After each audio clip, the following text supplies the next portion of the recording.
Hello, everybody. Welcome back to Beyond this.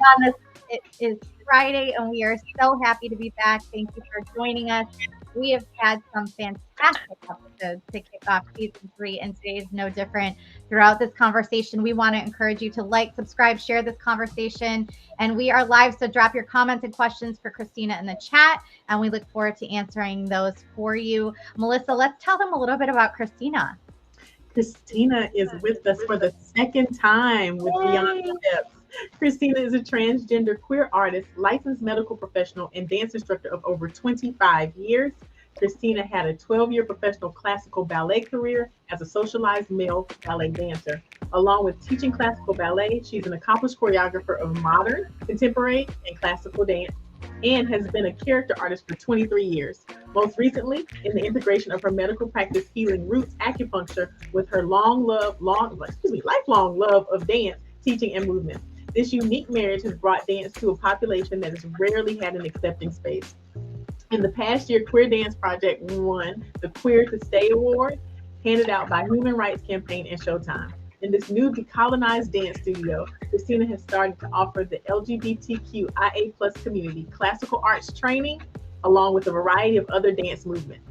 In an effort to reach out to those with the means to participate in dance classes, Queer Dance Project has established the Guardian Transcestor Fund to help pay for dance clothes, shoes, workshops, and classes. Yes, Transcestor Fund. Coming in February, Christina will be the release of Christina's new book, an author. Yes. Okay, Christina, come with the author. I want to see this: The Adventures of Vaginoplasty, a trans woman's guide to healing. Did I pronounce that right? Vaginoplasty. Vaginoplasty. Vaginoplasty.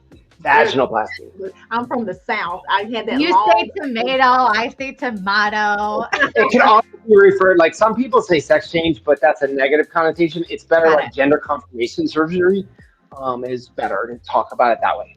Better language. What was the terminology? Gender confirmation surgery. Okay, I've never heard that. We learn here on Beyond the Steps. We are just so excited to have Christina with us. The last show that we did with her was absolutely phenomenal. We learned so much. The viewers learned so much, and we are here to learn even more today about deliberate discrimination against members of the studio owners and operators from the LGBTQIA+ community, and how can we stop that? Put a stop to it. So we are so excited about this topic, and let's go ahead and get started. Yeah, Christina, we always, Melissa just said it. I'm saying it now. We're always learning right along with everybody else. As we're talking to our guests, as people are watching, we're in the same boat, right? We're just facilitating the conversation. So can you give some brief examples of just a few of the challenges dance studio or operators, or really any small business in the LGBTQIA+ community experience through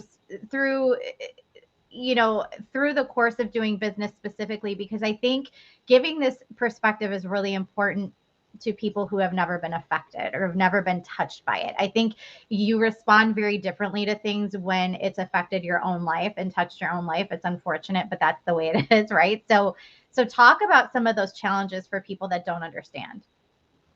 Wow. Okay. So I've set my business up, the dance studio, to rely primarily off of the acupuncture studio because I knew that I couldn't build a foundation off of something that was consistently inconsistent.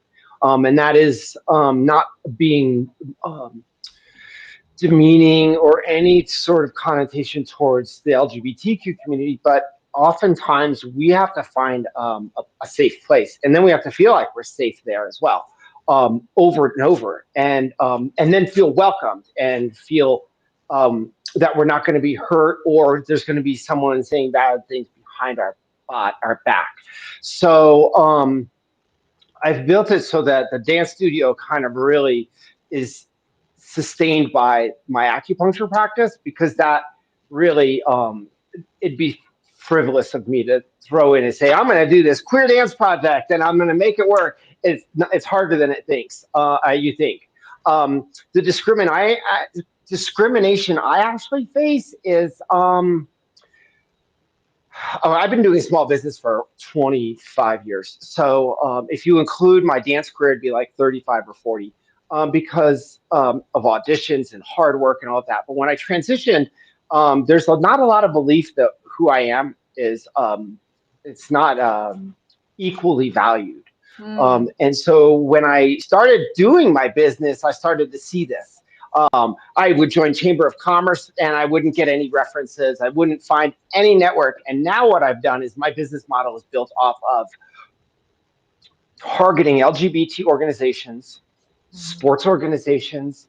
I work closely with the Denver gay and lesbian flag football teams to help their players get better. We actually have a female semi-pro football team here, like full contact. So, and they're mostly gay. So I actually shoot for LGBT organizations to find my safety as a small business owner. Yeah, it's all, yeah. And I don't So feel, you're yeah. saying it really inherently discriminated against by cisgendered other business owners, right? Because a lot of I'm thinking of people that I know that would say, why do we need to know if you're an LGBTQIA plus business? Just open your business, run your business, and why does that doesn't matter? Like if you have a good business, people will come, right? Like you hear these ignorant comments all the time. And so why is it important that we make sure to acknowledge the LGBTQIA businesses, IA plus, I should say, businesses, and that's an understood thing in the community and as well as accepted. Yeah, and well, and also let's kind of define the two businesses that you're going to have. You're having a business that's business to business, and a business to client. So Right, that's you're going right. to have these two different models. So no different. There's a trans woman who owns this great jewelry and rock shop right around the corner here. When I found her, I'm like, holy crud! Yeah. There's so many great. There's another trans woman here that's got a small business. Her business is business to business. Got it. My business is business to To decline. clients or paid. And so having that, it takes a lot to all right, where am I? I've gone to churches and dropped some stuff off at some really positive LGBT churches. And all that, I got a lot of like good luck, and you could see like that's hard. And you Yeah. have something like good luck with your business, like Right. oh man. Yeah. So I actually looked at marginalized business owners. So I looked at LGBT, like Letitia Hardy's dance studio down in Colorado Springs. She teaches a lot of bachata and salsa and merengue. She has got a wonderful, wonderful model, and it's called Letitia Hardy Dance Studio. And if I could model it, that's where I started with it. I really went with her work, and she's a queer LGBT black woman who does some great work in the community, and she's got a great model. And so she's like one of these people I look at because I need to see how she did her business, because there's not too many people out there like me doing that. And I've also had to make a lot of compensations because of and a trigger warning for uh, shooting and such. But I've lost a student because of the Club Q shooting down in Colorado Springs. And I've actually had to take extra security precautions, tinting my windows darker and pulling all my shades down so they never get pulled up. And then I've actually spoken to the Lakewood Police Department about the safety of my business. So let me ask other dance studios right now, have you had to do that? Right. You had to take precautions against the safety of your students or your dancers? I'm going to say most likely not. Right. Definitely not as often. It's probably very few and far between if so. Right. So it feels like it's almost like this rub and this challenge. It's like you want to promote yourself as a LGBTQIA plus business owner, because that's an area of pride to see success in business ventures from that community, because there's not a lot of people in that space, and geographically where you are, it could be none, little to none. You could be the only one when it comes to that. So you want to promote that because there's a sense of pride there. But then it's almost like if you promote that, then you're putting your students, your clients, and yourself in danger, because they're bigoted people who will target businesses or intentionally sabotage businesses. that have LGBTQIA plus ownership. And it seems like such a rub. You're damned if you do and you're damned if you don't. Yeah, and then I never got any support from the Small Business Administration these Right. last 3 years. So that's where I feel like I really get another mean rub, is that I feel like I'm not even accepted in the small business Community. administrative community, because they can't. I've run into is fraud. Uh-huh. I got approved, I qualified, and all I got was fraud. Someone else took my money and ran away with it. I've never seen it. I've gotten zero support from my small business, and I've applied. Not only that, the Queer to Stay award that I was awarded was for the Queer Dance Project, Mhm. which does not qualify any part of the Small Business Administration's program to help small businesses. But Mm. my healing with acupuncture stood in place and said, it's been here for 6 years. I should have been awarded some money, given some money to help my business. I've seen nothing, Hmm. nothing at all. I actually seen more support, and I hate to say it, I've seen more support from Donald Trump's administration than I've ever seen from this current administration. So as a trans small business owner who's got to sort of be liberal and democratic because of my thought process and who I am, Yeah. Mhm.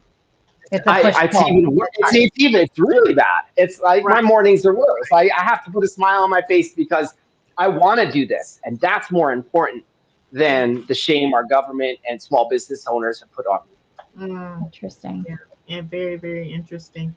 Um, I want to talk about, because we pride ourselves on, we were talking about this before we aired. You know, we don't shy away from controversy here, and there's a very controversial, ugly reality that in the space we're in, and I have heard this plenty of times. There's this like hyperphobia or fear around LGBTQIA professionals that work directly with students, children, and youth, or even work in medical or health professions like yours, where they're working with people in a vulnerable population that may Yeah. be ill or may be sick, and it's infuriating to me because I'm like, what do you mean? Why are you more scared for them to work with children than adults? Like it's like this inherent feeling that there's some type of harm or trauma, or predatory nature of people from the LGBTQIA plus community, and it's frustrating. Why do you think Yeah. this harmful stereotype is perpetuated? Why does it endure? That's a loaded That's question. that's a loaded question. I mean, Right? it actually goes right along with racism too. So let's get right to the point. It goes straight with racism. It's kind of like, think about gay marriage and the gay marriage equality. Mhm. Uh, Part of that really was interlaced with interracial marriage, Mm. because some states don't recognize interracial marriages, and so the government had to lace these two together. Mhm. So interracial marriages and trans and women's rights are closely interconnected in our government's rights. Mhm. And so when they go after gay marriage, they're going also after mixed gender or mixed race couples and interracial couples. Like this is not just and when I say it's related with racism, it's because of that. It's this fear of, understand, years ago, hundreds of years ago, when Spanish troops arrived on this continent, when they couldn't figure out a man or a woman, they would make that person strip, find out their sex, and then put them in the right clothing, Mm. because they had to categorize gender. Mm. They had to categorize it. Now, and I'm not putting us any likeliness to slaves at all and enslavement, but when you start to see thousands of years of this laced in there, it's Mhm. not hundreds of years, it's thousands of years of Mhm. it placed upon gender and expectations of what gender really is, Mhm. which leads to like what we're talking about here today, the discrimination that happens in the ballet world and the Mhm. dance industry and the inherent fears. These are fears that are right there, Mhm. that a lot of people can't really tangibly see. Mhm. This just incessant need of us in our culture to categorize. You have to put people. I don't understand, why do we need to be in a category? Why Yeah. is that so important to you? Like you in this horrible historical example, strip down and let me see. Okay, then you go over here or you go over there. And as it returns to race, well, what are you? Where do you come from? What do you? Why is that that's just not necessary. And I wish we could get to the root of why this categorization is so important. And yeah, I mean, Christina, I also feel like it comes from what you just said. Like, I don't think people realize there are still archaic laws in certain states that have never been abolished. That they still, if you were to look at the constitution of that state, they are still in practice. I mean, I don't know if they're enforced all the time, but they could be, and that's equally as scary, right? In the hands of the wrong people and leadership. I think it would also be so helpful for the country to get on the same page when it comes to recognizing the LGBTQIA community instead of leaving it up to the states, because I think that's also a huge problem. Yeah, and it's not a political issue, is what I'm saying. It's bigger than that. Like, let's go further back and look at Joan of Arc. She was wearing men's clothing at the time.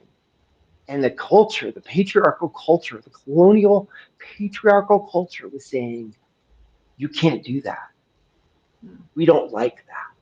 And understand it goes so far back. It goes so far back. It's so far back in our humanity. A boy shouldn't look that way, and a girl should look this way, and a boy should look that way, and he should do that, and she should do this. I mean, in some states, I'm not allowed to be a business owner because I have openly gay signs in my office. You know, these are it's dangerous out there. I consider where I travel from and where I travel to now, and what state I'm in when I have to land or I'm going somewhere. I need to know. I just have to be aware of that. And you're right, it could be enforced, but there's also an attack defense law that allows a man, if he beats and kills a trans woman, as a panic defense attack.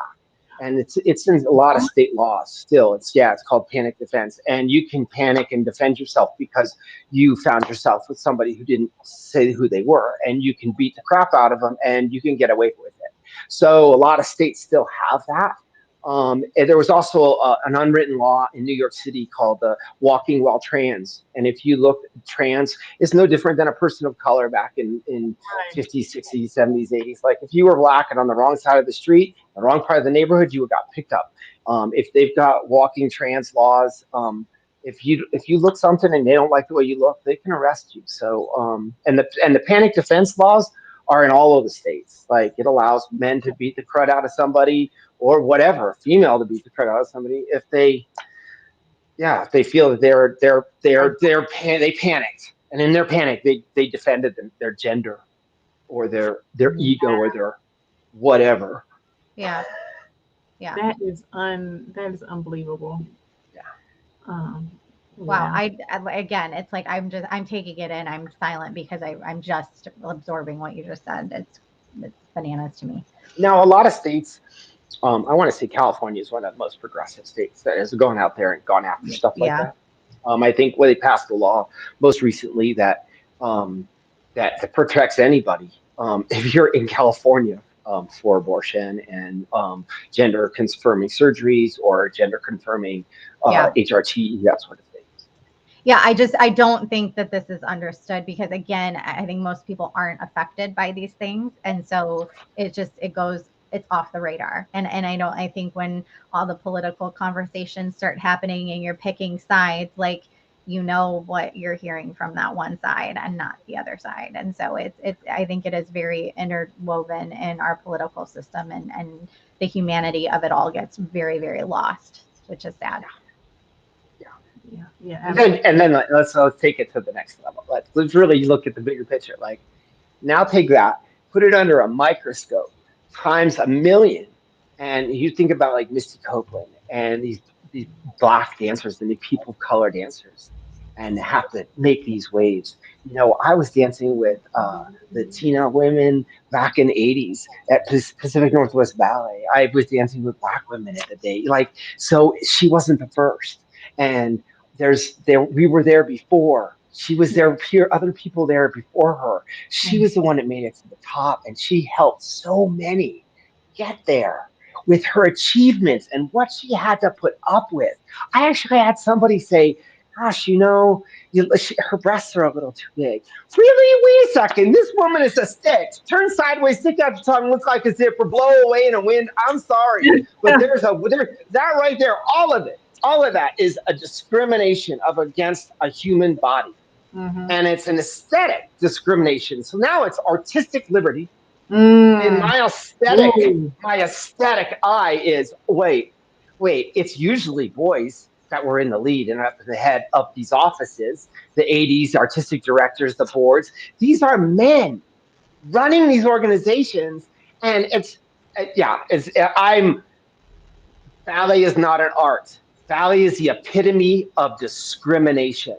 Ooh. I So feel, yeah, hey, that is a whole that is new a whole show. whole show. That's And a whole, I have never heard it said that directly, but but it's that always been danced around. But yeah, and the idea of Think about it. the Go aesthetic ahead.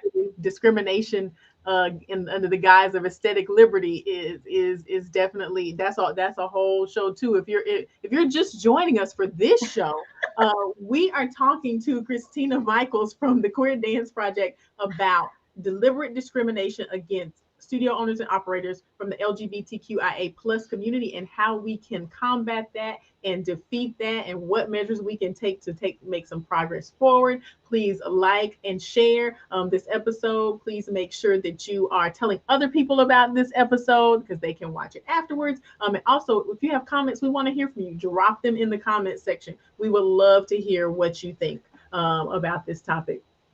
So, Christina, when we were choosing a topic for this show, you used the word deliberate, like deliberate discrimination, discriminatory practice, and even some that are even appropriated. And we kind of talk about that because it seems like they're appropriated by law. Like there's legislature that appropriates these practices. Why do you think after all these advancements in our society, there are so many people that still turn a blind eye to these deliberate discriminatory practices and legislature? Why are or people? don't turn a blind eye, but go. It's gotten so much better. This and this and this is happening now, so it's fine. It's everybody has challenges, everybody has problems.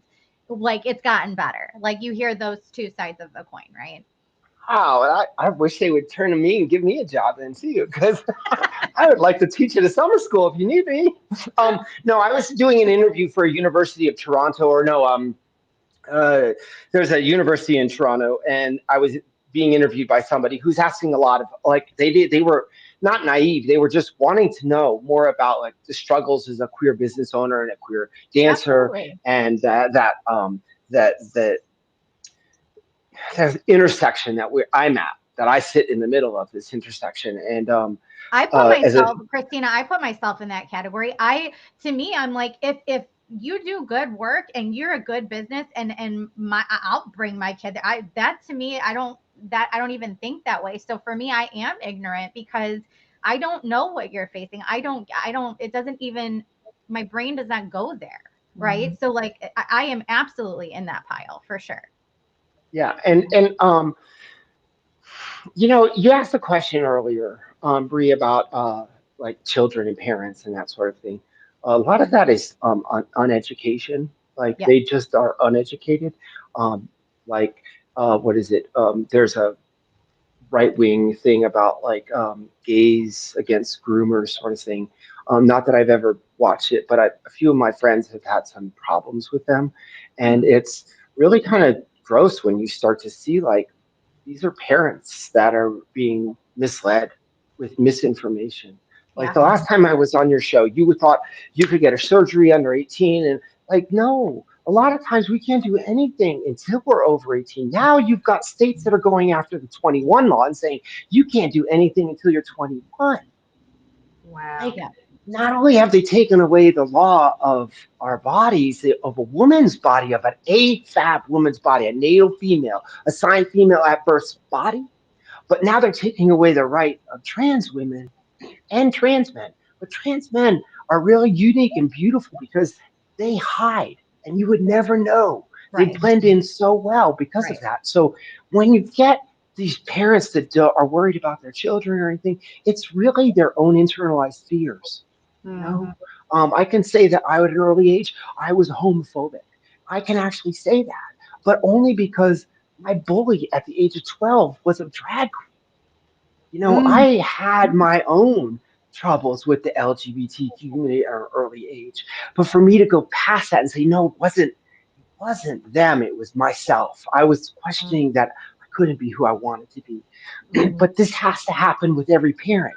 If a parent comes in with a kid and they're afraid, they have to ask themselves why they're afraid. Why? Right. What makes them? And if not only that, then come to the studio owner and ask the question. What do you got going? Can you explain this? Because and I most of the time I'll let them sit in the lounge.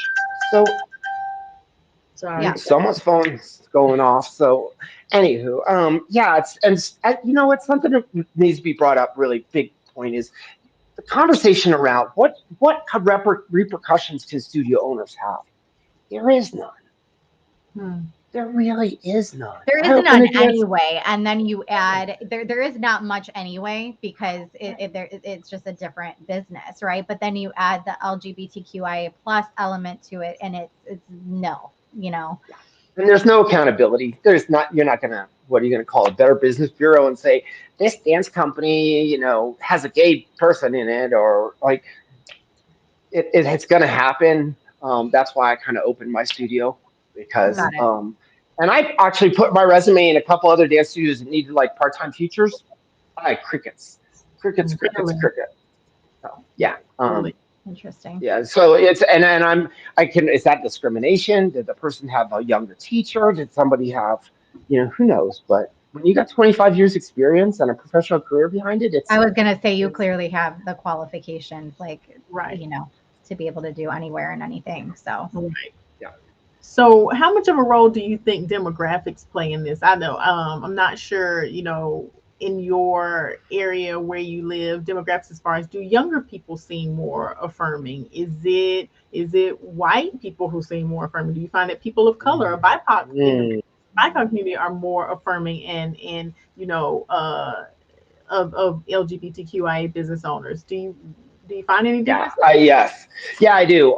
I There are the black business owners in Denver. I find that they're really useful to go with. And if I find like I work with a climbing gym up in Golden, because I'm about 10 minutes drive south, just outside of Golden, Colorado, where a University of the Mines is at.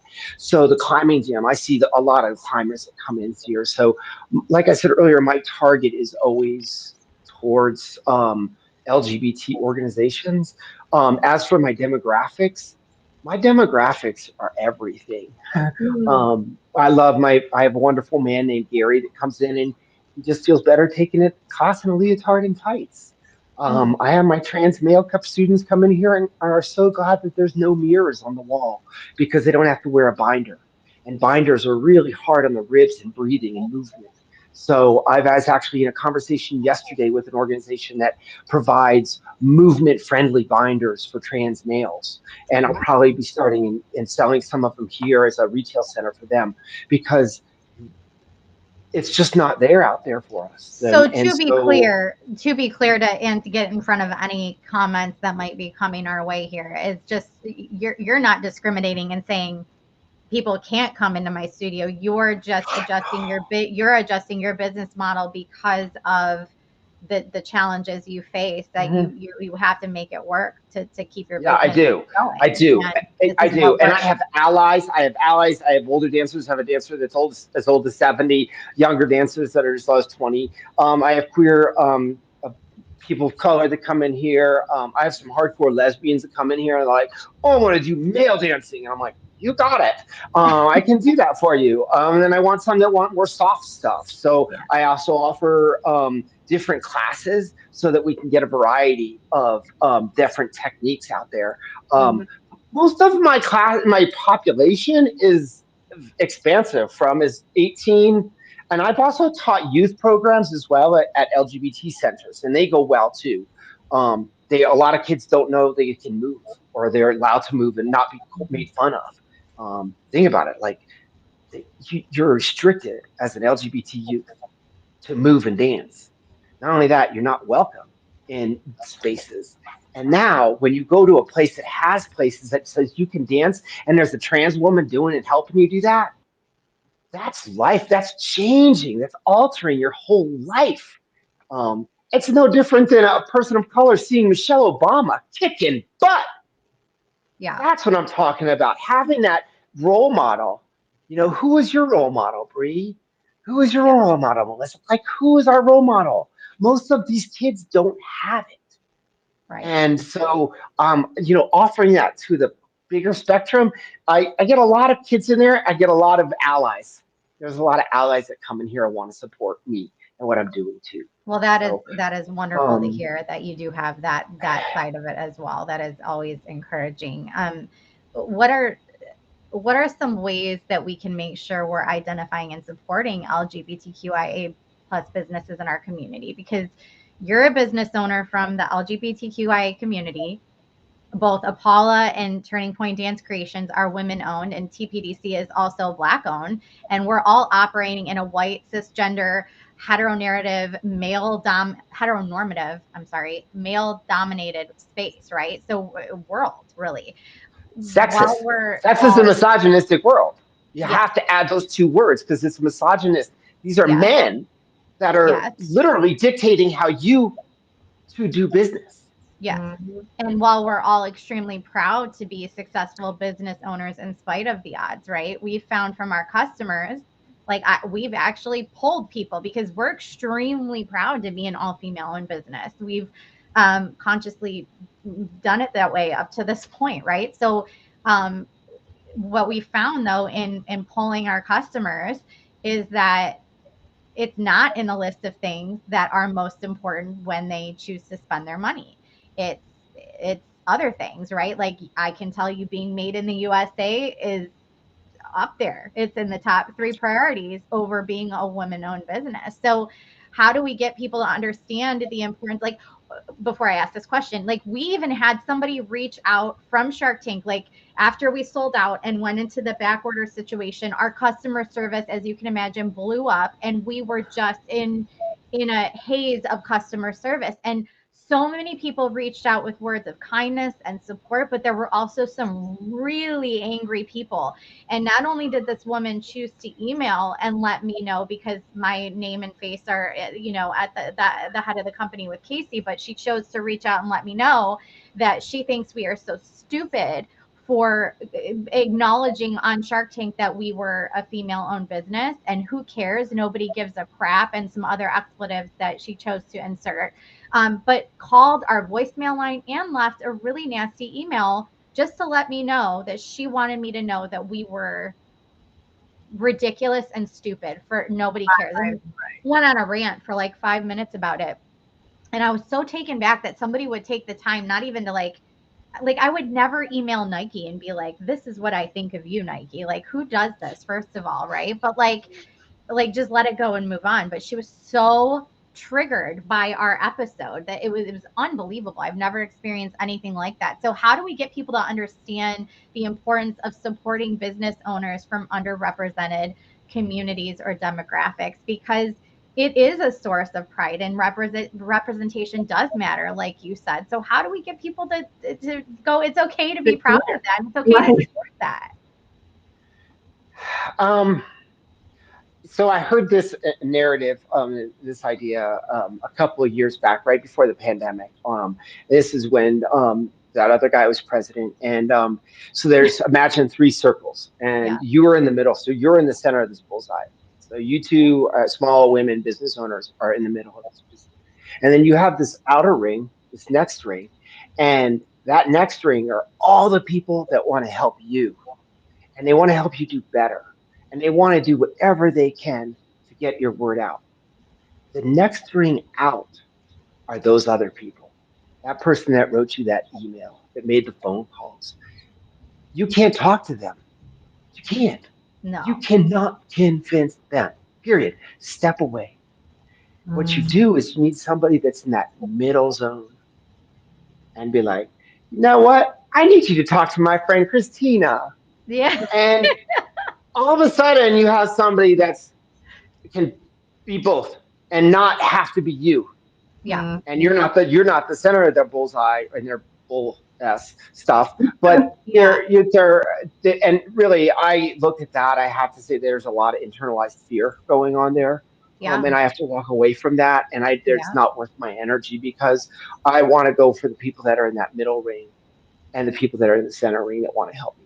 Well, and I think Because that's that, where credit, yeah, that's where credit needs to be given too, because I will say the old Bree, like the younger Bree, the feistier version, the one who had not learned or reined in the emotions and swallow some things, right? Like I would have gone back at this person and given every fiber of my being to making sure she knew where she could take her thoughts, right? But like because of that, I'm like, I am so grateful to be in this moment. We are so grateful to be in this moment. And there are for her email, there was hundreds more of people that were cheering us on, and that had to be let go because I'm never going to change her mind. And then I think some credit has to be given to you and the LGBTQIA community plus community as well for just the control and the things that you have to deal with, because it's not easy. It's not easy. well, there's a statistic, and my partner is trans male. He works at CU.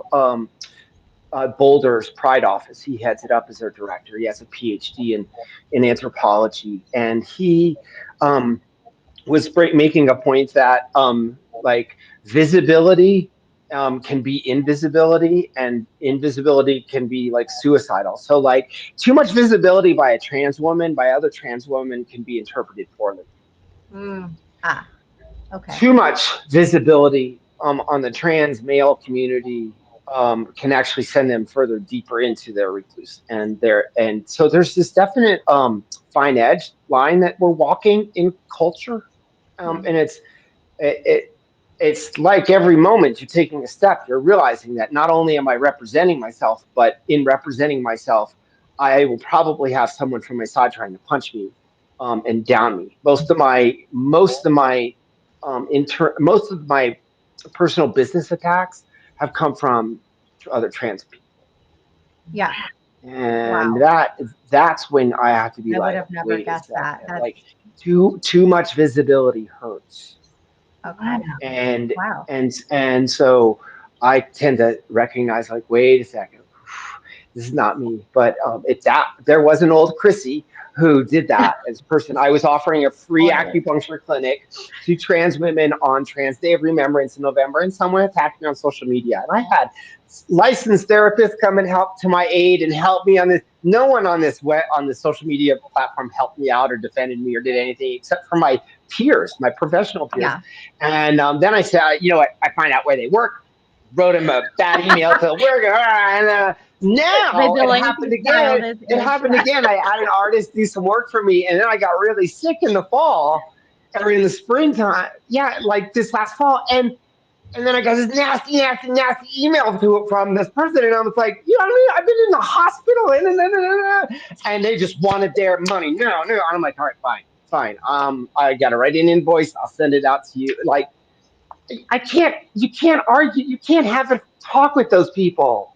No, and I You think know, being a business owner teaches you those things. Like It does. I definitely let my emotions flow a little more freely. I've learned. I think it's actually a really great skill that I have now to process without emotion and to really be calm before I react. Like I've not always had that skill, and I think business teaches you that for sure. Yeah, Um, good for you. Could you give it to me? I'll take you some. know what? It's taken a long time. And I I struggle know. with I know. way many other things. So that's my one. I have a strength, so that's good. But for those of you joining, I am Bree. This is Melissa. This is Beyond the Steps. Every week we talk about topics affecting dance studios and performance athletes, from racism to gender inequities to sex abuse and prevention, nutrition, psychology, and of course dance medicine and science. We pick one topic and bring in one guest expert to talk deeply about all of these things. Today, we're welcoming back Christina Michaels, and we're talking about how we fight deliberate discrimination against dance studio owners and operators of the LGBTQIA plus community. Christina, dance studios, like so many businesses where we take our kids to learn, explore, and grow with their extracurricular activities, should be a safe space. But the sad reality is that sometimes they're not. And sometimes it has nothing to do with business at all, but rather the bigoted minds of others and the extremes they go to be heard, or people that have mental health issues themselves. And our kids have to be afraid to be at school, but that's another day. let's talk about some of the measures that the LGBTQIA plus studio directors and owners, and really all small business owners, should have in place when there's an open attack on LGBTQIA plus organizations. Give us your top two. That's hard. I know there's probably a lot, but like Well, two. let's like first of all, let's can we name the 10 businesses that are LGBT organizations, like dance studios, like Let's do it. Ballet's that's in Brooklyn. Okay, Katie's Okay. great, but she's part of another arts organization, so that's another. Sean Dorsey's in San Francisco, so a hate attack there probably not so likely. My business, in a state that's purple, I have some risks I undertake, and I know that, and I'm aware of it, greatly aware of it. Um,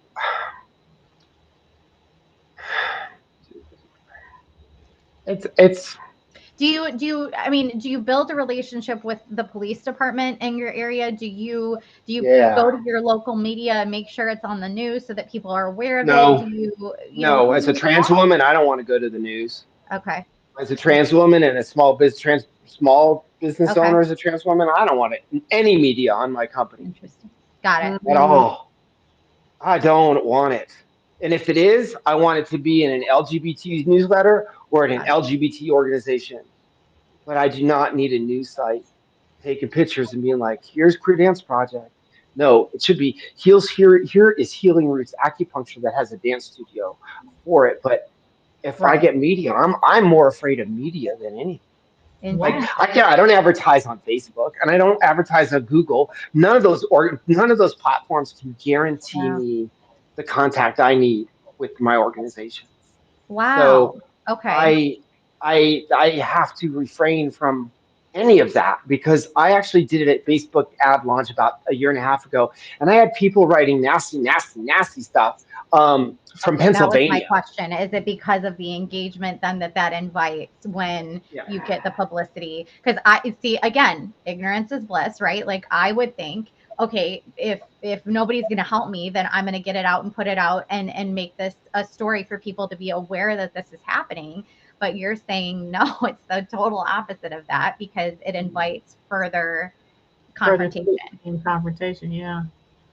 I Yeah. mean, I can only liken it to,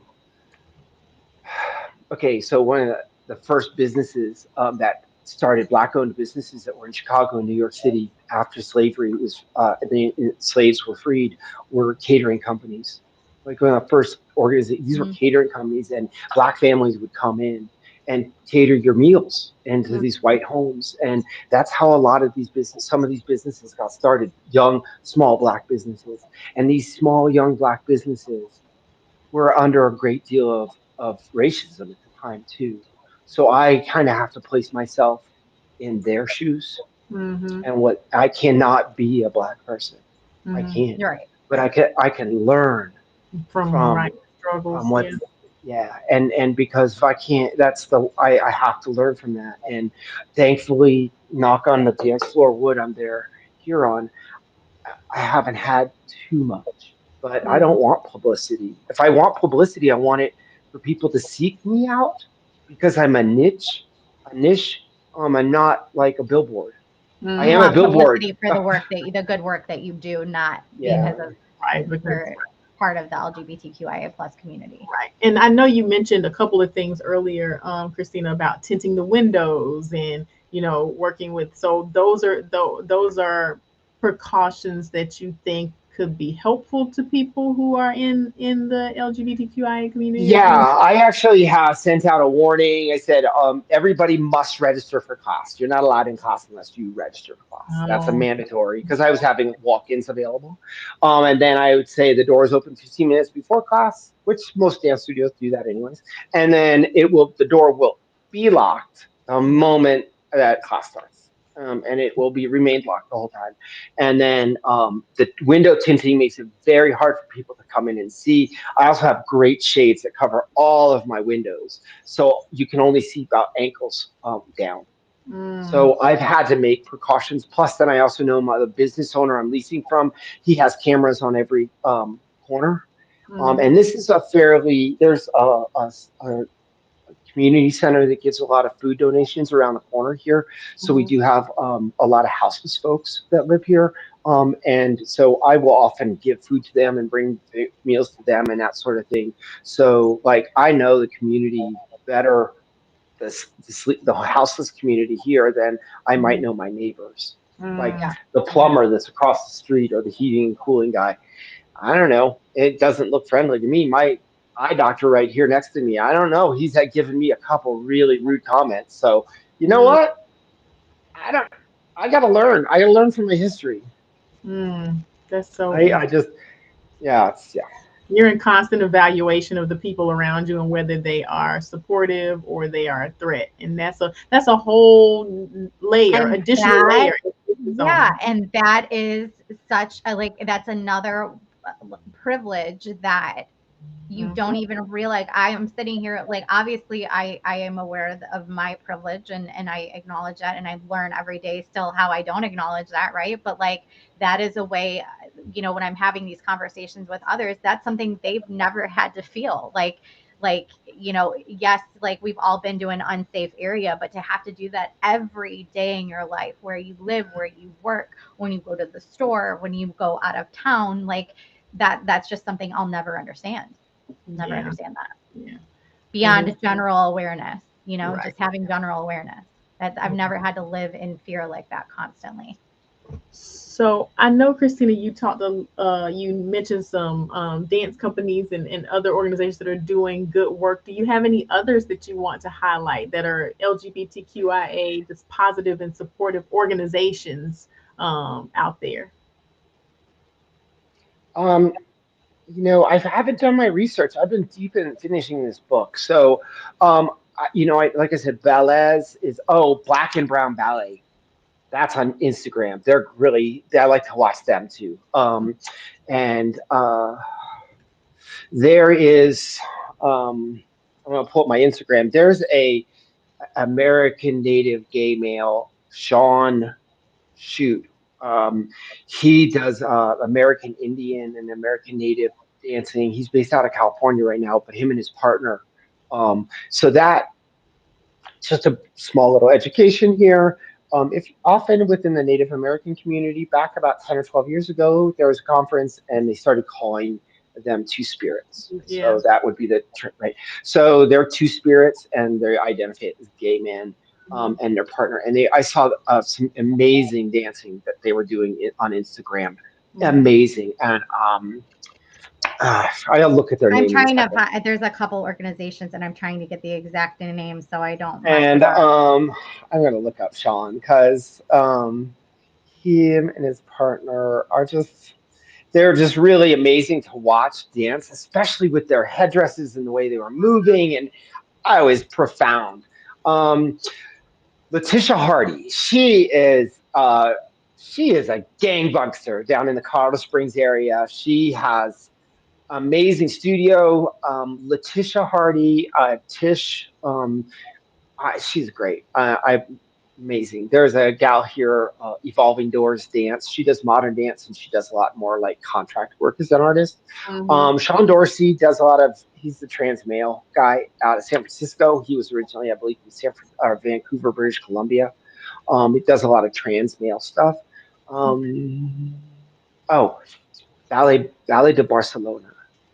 That man did the artistic director spent like 15 or 10 years in Ballet de Trocadero Mhm. in Monte Carlo. So he has a very gender expansive company. Like when you watch the excuse me, the clips on Instagram, it's amazing. So I've actually reached out to him. And not like there are so few, but they're there, and Mhm. we wave our proud pride flags. Mhm. Um, one of you asked me about how to recognize an LGBT business. I don't even have one of these inclusive rainbow signs on my door entry. I just Mhm. don't even do it. But that would be one of those things. If you want to have an inclusive dance studio, not to switch gears or jump over the lanes, but having a rainbow thing there, it says, and be You're careful when welcome. you say Yeah, and you're welcoming to the LGBT inclusive, no race, no, we're welcoming all of that. Be careful of saying it's safe space. There is no true safe space. And even when you have a place that's safe, you end up having to call the police. Ah, And that's probably the last person that person wants to see that's wanting a safe space. So I think there's places like Denver, San Francisco, LA that are instituting like social workers coming in to safe places like that instead of police officers and law enforcement. And Yeah. it's shown some amazing results. Like in Denver, okay. here it's in Denver, I it's just read an amazing. article about something like that. That's Yeah. kind of the shift that people are moving towards is, social workers So, willing so to come. having that inclusive signage in your door, but And as that's for the not hard. government, I mean, that's like a little thing that you can do that would speak volumes. It's not a billboard, it's not an email, it's not an ad. It's just a, hey, you're welcome you here. can just write it, type in a Google search or something. It says like inclusive pride sticker for Windows, a window inclusive pride. You'll find it. I'll say it'll have Mhm. everything. Mhm. Yeah. And then the families that come to your studio, if they're offended by that, then those are probably Yeah, families yeah. that, No, actually, I had a trans girl come in, young trans girl, the last year, come in take classes, and she's now gone to Colorado Ballet. And she's at another dance studio. She takes Colorado Ballet summer school, so it was an honor to teach her.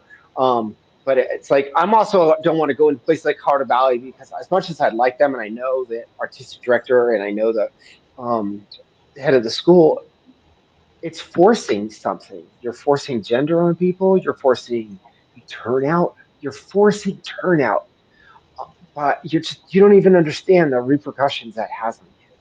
And then you're forcing gender norms. You're enforcing body structure. You're enforcing, body shaming. You're enforcing so much stuff. So, like, get to the root of this podcast. Like, ballet companies enforce discrimination and encourage it. They Mhm. have at a line. They'll measure a line at the head of an audition, and they'll say 5'7" if you're above that, you're cut. Mhm. I'd be That's out. like I would be I out. am too. Girl, I'm 6 foot. Put on point shoes, and I'm like has 8 feet tall. But yeah, it's just like it's it's pretty bad. I'm just gonna say as someone who's been in the field as a choreographer and set stuff and dance stuff, it's the epitome of discrimination. But if Well, we look at bright side, let's just give me 1 second and talk about the bright yeah, side. of course. Ballet cognitively is incredible for your brain. Okay. It's incredible for your memory.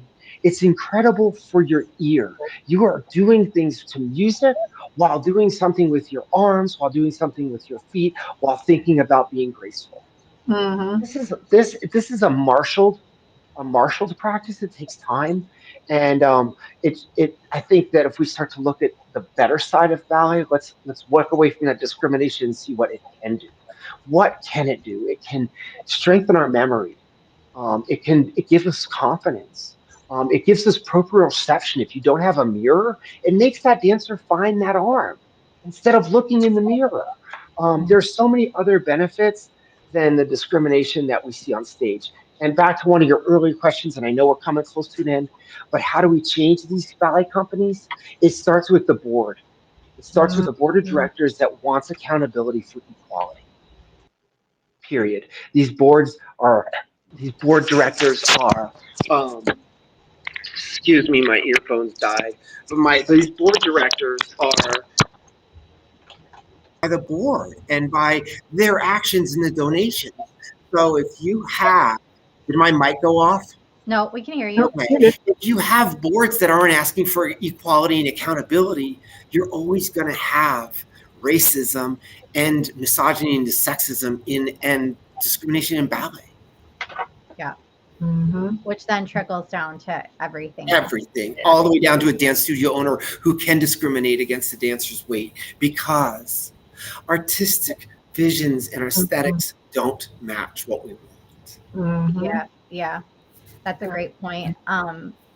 Yeah. So with that, we do homework, as you know. We give homework every week so that people can take steps and make improvements in all the ways that we've discussed today. So what is one thing you want to challenge our listeners and the people that are watching to put into practice, something they can implement right now that to see a difference in the next 7 days? Don't expect your LGBT people to be your dictionary. Okay, It's no different than going to your Black friend and going, tell me all about the Blackness, about Black stuff, and tell me your Latino stuff, and tell me all the good food to eat. Just don't. Do your own homework. There's great information out there. There's wonderful resources. Do your homework, and then when you do, find out organizations that help small businesses, that want to strengthen small businesses, and uplift small LGBT businesses. So their homework would be find organizations that uplift small businesses like the Human Rights Campaign and Showtime Television that gave me some of this money, to their state and local nonprofits, and talk to them about how they can help. Because if they can look to their state nonprofits for LGBT nonprofits, and a lot of states don't have that.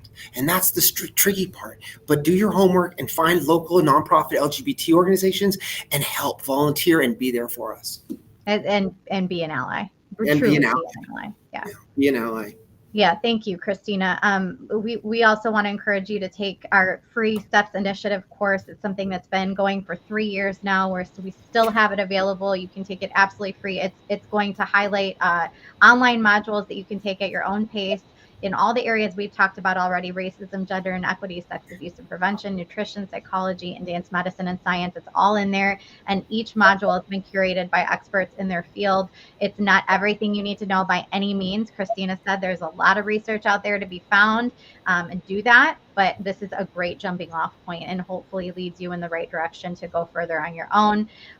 Christina, how can people get in touch with you if they have questions, if you do consulting in any way? How can people find you?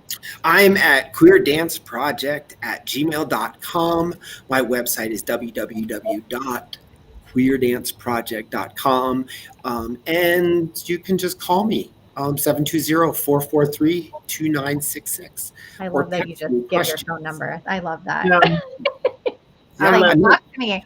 I love it. No, listen, I don't mind. You send me hate, I'll block your call. Queer Dance Project. There is another organization that's doing research called the Queer Dance Project, but I actually own the copyright and the www.thequeerdanceproject as well. So it's just look out for Queer Dance Project, and it's in Lakewood, Colorado. I love it. Thank you so much, Christina. We are so happy to have you. I love y'all are great. I've been doing the interviews lately, so this is wonderful. I appreciate it. Well, thank you for the compliment. Yes, thank you so much. And Christina, I do want to highlight this really quick. Your book out in February, you said? Yes. Yeah, mid-February. It's going to be on Amazon, and I'll be doing the audio book of it as well through March. It's called The Adventures of Vaginoplasty, semicolon. Not vaginoplasty. Not vaginoplasty. Vaginoplasty, also known as gender confirmation surgery, and it's a trans woman's guide to healing, because there are no books like this out there. So proud and excited for you. Any of us go through our surgeries, so let's go out there and help these women. So proud and excited for you, Christina. I didn't know. Congratulations. That's amazing. I know. I'm over a year with my new JJ, and I'm happy. All right. Thank you, everyone, for watching today. If you enjoyed this episode, if you learned something in this episode, please like, share, and subscribe. We are just absolutely over the moon to have Christina back. We're also absolutely over the moon to let you know that we are going to have a podcast. All of our episodes are going to be released in podcast form, including this one. So now you can watch and listen. You can watch and listen at the same time, at different times, all the time, whatever it is that you want to do. So please be on the lookout for that. Our next show is on the 20th of January. It's hard to say that. 20th of January, 2023. Next Friday, with Sarah Ball, to talk about creating safe and healthy dance spaces that are accessible to all socioeconomic levels. So we are, that's the topic that we have not had yet. So that is going to be a very unique topic that we will learn a lot. So until next time, everyone, we hope that you can continue your journey beyond the steps. See you next week.